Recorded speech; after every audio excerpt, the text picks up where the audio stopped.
देखिए latest episodes बिल्कुल ad free. Bharat Ratna doctor Bhimrao Ambedkar को कोटि कोटि नमन। ये कार्यक्रम डॉक्टर भीमराव अंबेडकर के जीवन पर आधारित है, जहां भारत की जनता के प्रति उनकी योगदानों को पूरी सजगता से चित्रित और रेखांकित करने का प्रयास है। कार्यक्रम में दिखाई गई घटनाएं लब्ध प्रतिष्ठ पुस्तकों से ली गई हैं। इस कार्यक्रम के जरिए चैनल की ओर से एक विश्वसनीय, सजग और सकारात्मक प्रयास है कि डॉक्टर बाबा साहेब भीमराव अंबेडकर के जीवन की संघर्ष यात्रा एवं गौरव गाथा पूरे आदर के साथ घर घर पहुंचे और उनके योगदानों से सभी संपूर्णता में परिचित और आह्लादित हों। वकील साहब, आई कहाँ है? हम उनसे बात करना चाहते हैं। वो किसी से बात नहीं करेंगी। पहले उनकी समस्या का हल मिल जाए, फिर वो खुद ही यहाँ आ जाएंगी। बाबा, आप शगुना मामी का घर का पता बताइए मुझे, मैं जाकर बात करूंगा। ये परिवार के मसले में कानून का क्या काम है? क्यों? सजा से डर लग रहा है तो ये पहले सोचना चाहिए था ना।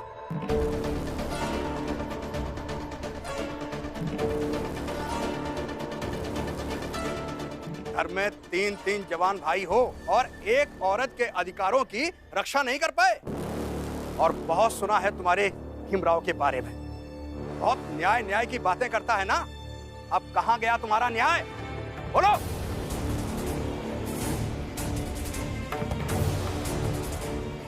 वकील साहब, आप जिस न्याय की बात कर रहे हैं ना, और आज जिस जिद के कारण ये घर छोड़कर गई है, उस बात की शुरुआत मेरे पति ने ही की थी। मगर इतना बड़ा फैसला लिया है बिना मतभेद के, बिना बहस के और बिना समय लगाए। अब सब कुछ बहुत जल्दी होगा। बस एक बार ये साबित हो जाए कि तुम सब गुनहगार हो, तो एक गुनहगार को बड़ौदा के राजा भी छात्रवृत्ति नहीं दे पाएंगे।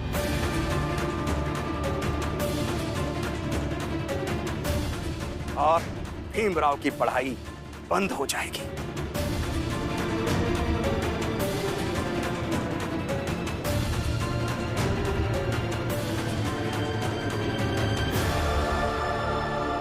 और जो आपकी ये परिवार की 3 बहुएं बाहर नौकरी ढूंढने के लिए जा रही हैं, और एक बार जब उन्हें सजा मिल जाएगी तो जरा सोचिए, जब ये काम मांगने जाएंगी तो उन्हें कौन काम देगा?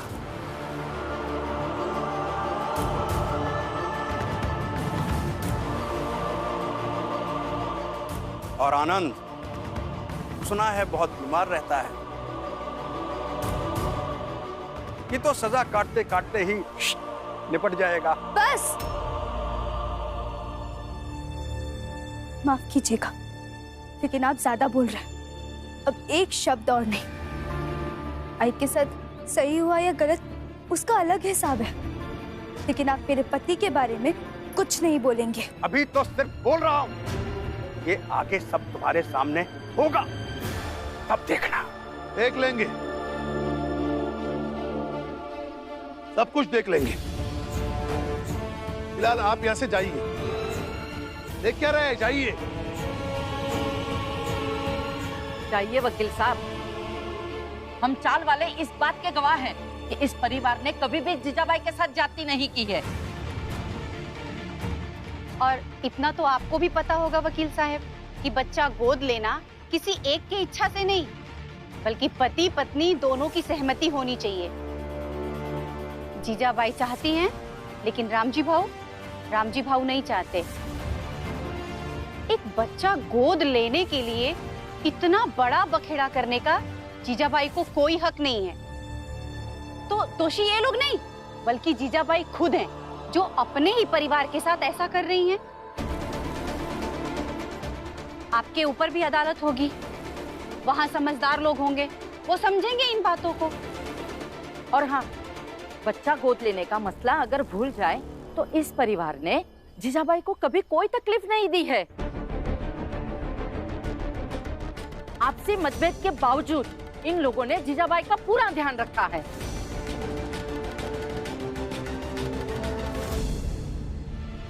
वकील साहब, आप जाइए। और रहा सवाल कानूनी लड़ाई का, तो वो आपका अधिकार है। वैसे ही वो जीजाबाई जी का भी अधिकार है।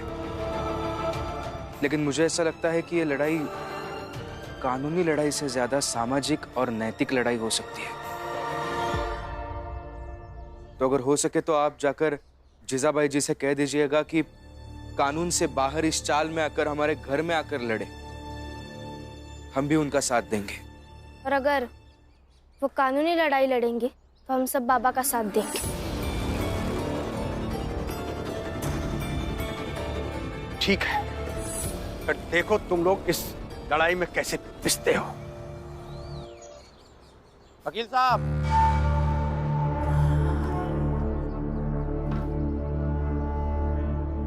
प्रणाम। आप तो विद्वान हैं, कानून की चक्की है आपके पास, उसी चक्की में पीस कर होश ठिकाने ला दीजिए इन सब की।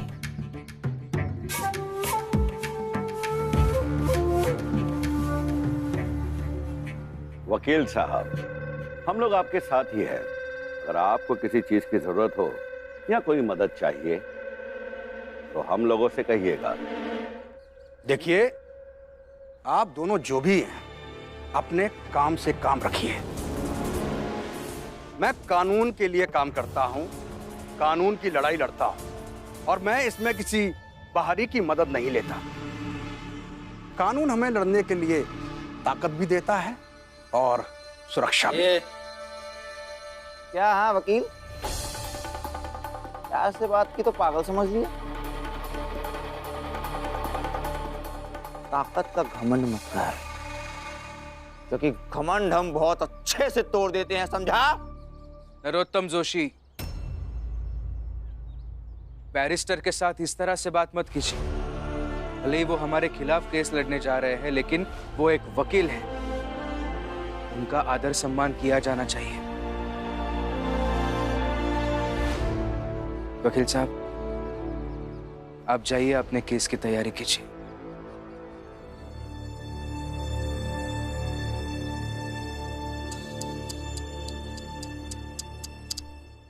भीमराव, वकील का अपमान किया तो बुरा लगा? चिंता मत कर, तेरा भी होगा। अपमान सम्मान इसका खेल तो अब शुरू हुआ है तेरे जीवन में भीमराव।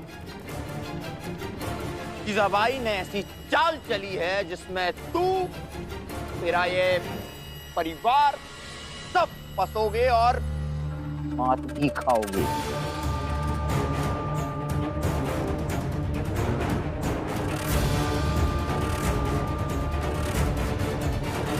ठीक है ना जोशी जी, अगर हम हार जाएंगे तो आप दोनों आ जाइएगा कुर्सी लेकर, और हाँ, साथ में कुछ खाने के लिए और पीने के लिए भी लेकर आइए। और अगर हम जीत गए तो कुछ और मत सोच कर आइएगा हमसे लड़ने के लिए, क्योंकि अब आदत हो गई है हमें आप सबसे लड़ने की। अब तो आपकी बातों से ना गुस्सा आता है और ना ही याद देता।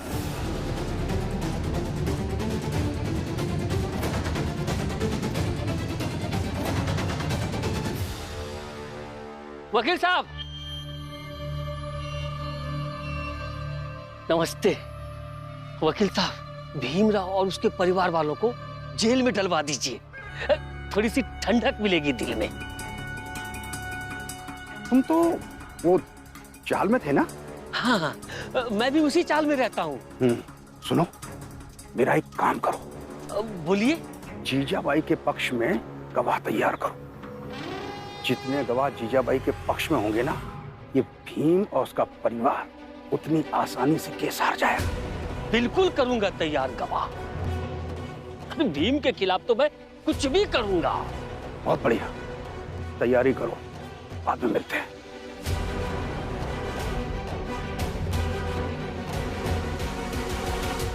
रमा, मुझे सच में पता नहीं था कि न्याय की ये लड़ाई इस मोड़ तक आकर पहुंच जाएगी। वैसे तो ये लड़ाई शुरू हुई थी बच्चा गोद लेने से, लेकिन अब हम सब पर केस करके हमें अपराधी बनाने तक पहुंच गई है। मुझे लगता है कि हमें ऐसे मिलकर बात कर लेनी चाहिए। उन्हें समझाने की कोशिश करते हैं, क्योंकि ये कानून के मैदान की लड़ाई नहीं है और आई इस लड़ाई को गलत मैदान में लड़ने की कोशिश कर रही है। सही कह रही हो तुम। और बाबा तो हमें सगुना भाई जी के घर के बारे में बताएंगे नहीं। हमें ही कहीं ना कहीं से उनके घर का पता ढूंढना होगा और फिर वहां जाकर जीजाबाई जी से बात करनी होगी। चलो ढूंढते हैं। कोई फायदा नहीं, जीजाबाई को ढूंढने से कोई फायदा नहीं। बाबा, फायदा हो या ना हो, हम जाएंगे जरूर और उनसे बात भी करेंगे। हाँ बाबा, माफ कीजिए, लेकिन आप रोकेंगे तब भी हम नहीं रुकेंगे।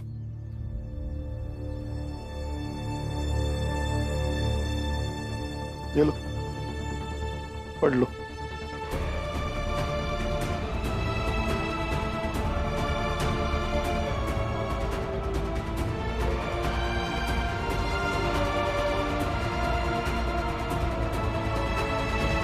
जीजाबाई जी ने किसी से चिट्ठी लिखवा कर भेजी है। चिट्ठी कम चुनौती ज्यादा लग रही है। लेकिन लिखा क्या है इसमें? भीमराव, मैं जा रही हूं यहां से पुणे, ताकि तुम सब आकर मुझे समझाओ नहीं। हम ये कानूनी लड़ाई लड़ते रहेंगे और जब भी इस लड़ाई के बीच में तुम्हारे बाबा को लगे कि वो मेरे साथ मिलकर एक बच्चा गोद लेना चाहते हैं, तो नीचे जो पता लिखा है उस पे लिखित में अपने बाबा से लिखवा कर भेज देना। खबर मिलते ही आ जाऊंगी। समझे? इसलिए मैं कहता हूं, तुम सब जीजाबाई की जिंदगी में मत पड़ो और छोड़ दो मुझे और मेरी पत्नी को। बाबा, इसमें पता लिख।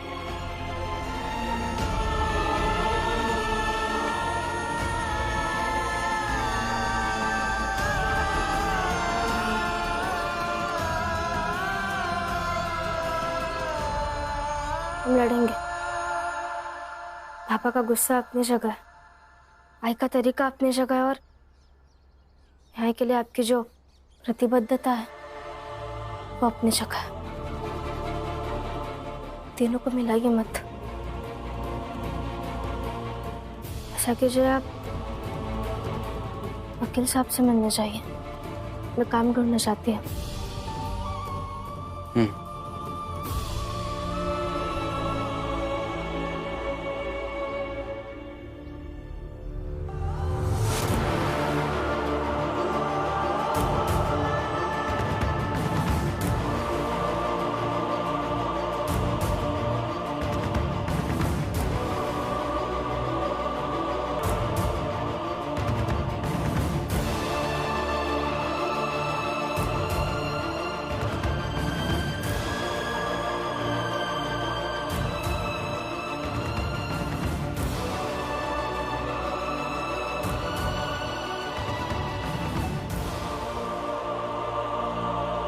चलिए।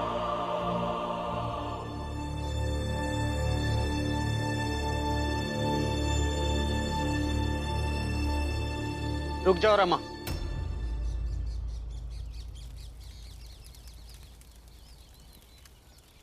तुम दोनों चाहे जहां जाकर काम ढूंढो, मेरी पत्नी को साथ ले जाने की जरूरत नहीं है। रमा मुझे नहीं लेकर जा रही, बल्कि मैं खुद चाहती हूँ कि मैं काम ढूंढूं और करूं। अच्छा, मतलब तुमने ठान ली है कि अब से तुम हर वो चीज करोगी जो मुझे पसंद नहीं है।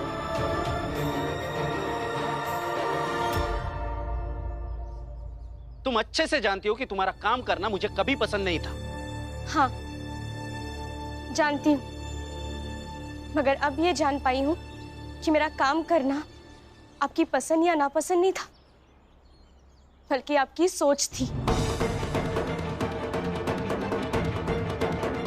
एक साजिश थी ताकि आपकी पत्नी कभी काबिल ना हो पाए, और ताकि आप इन्हें हर समय डरा के रख सके कि अगर आपने इन्हें छोड़ दिया तो इनका जीवन यापन कैसे होगा।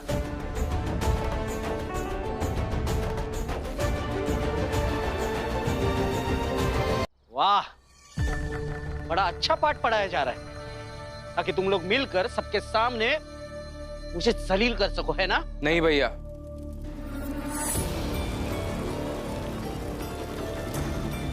इन तीनों की बातें आपको चुभ रही होगी, मगर ये तीनों सच कह रही है। क्या सच कह रही है भीम? करुणा अगर एक दिन भी ऐसे बाहर का काम करेगी तो उसकी तबीयत खराब हो जाएगी। ये सब काम उससे नहीं होगा। अरे घर का पूरा काम एक साथ नहीं हो पाता उससे। पिछली बार जब घर का पूरा काम एक साथ करने की इसने कोशिश की थी तो इसकी तबीयत खराब हो गई थी। हुई थी या नहीं?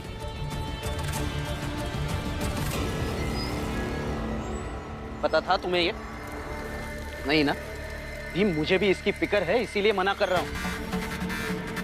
देखो भीम, रमा और लक्ष्मी होंगी ऐसे जो घर के साथ साथ बाहर का भी काम करती है, पर करुणा के बस की बात नहीं है ये। मेरी बात को समझो। ठीक है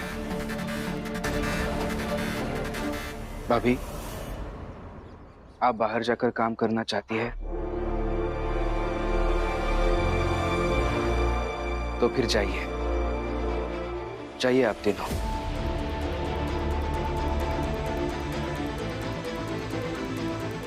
करुणा। बाला भैया, आपके रोकने से ये रुकेंगे नहीं, इन्हें जाने दीजिए। और रहा सवाल कि भाभी ने आज तक कभी बाहर जाकर काम नहीं किया है, आज कर लेंगी, क्या पता एक नई शुरुआत हो जाएगी। फिर देखते हैं आगे क्या होता है। तुम कभी नहीं समझोगे ना भीम? बस कुछ दिन और, बस एक बार ये शर्त की नौटंकी खत्म हो जाए, फिर दोबारा कभी नहीं दिखूंगा तुम्हें।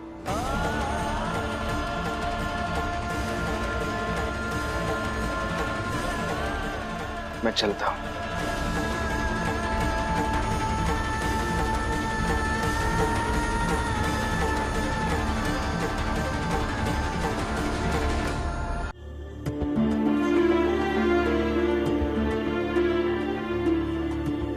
भीम भैया के जीवन में कितनी परेशानियां हैं, एक खत्म नहीं होती है दूसरी आ जाती है।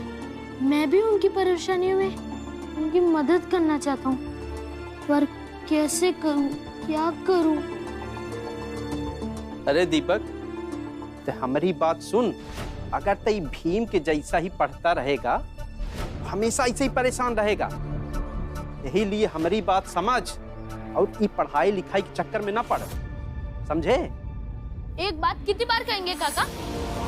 एक बार तो पढ़ाई छोड़ के गिरमिटिया मजदूर बनने को तैयार हो गया, लेकिन हर बार थोड़ी ना आपकी बात सुन के पढ़ाई छोड़ के भीम भैया के खिलाफ हो जाऊंगा।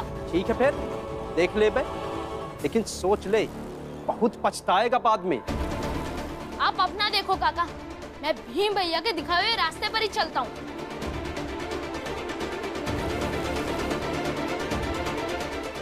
जोखो, सुनो। हाँ हितेश भाऊ। जनार्दन,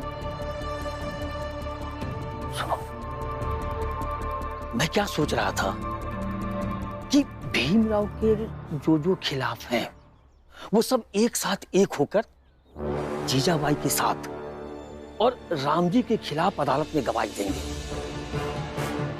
ताकि जीजाबाई को बच्चा गोद मिल सके और भीमराव हार सके। अरे हितेश बाबू, इस बार जीजाबाई का साथ भीमराव दे रहा है, और अगर हम भी जीजाबाई का साथ देंगे तो इसका मतलब तो यही हुआ ना कि हम भीमराव के साथ हैं। हाँ, अरे इस बार भीमराव को हराने के लिए भीमराव और जीजाबाई का साथ देना बहुत जरूरी है।